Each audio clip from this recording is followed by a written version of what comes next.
آج کی کہانی ہے فاختہ اور چونٹی۔ چلو پھر شروع کرتے ہیں۔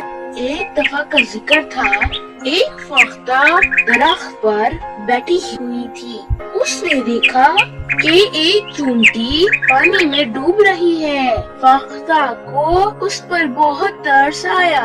اس نے جلدی سے درخت سے ایک پتا توڑا اور اسے چونٹی کے پاس پھینک دیا۔ چونٹی جلدی سے پتے کے اوپر آ گئی۔ اس طرح اس کی جان بچ گئی۔ چونٹی نے فاختہ کا شکریہ ادا کیا اور کہا کہ ایک دن میں بھی تمہارے کام آؤں گی۔ اس بات کو کافی وقت گزر گیا۔ ایک دن ایک شکاری جنگل میں آ گیا۔ اس نے دیکھا کہ ایک فاختہ درخت پر بیٹھی ہوئی ہے۔ اس نے اپنی بندوق سے اس پر نشانہ سیدھا کیا۔ وہ فاختہ کو مارنا چاہتا تھا۔ اچانک چونٹی کی نظر شکاری پر پڑی۔ وہ جلدی سے شکاری کی طرف دوڑی۔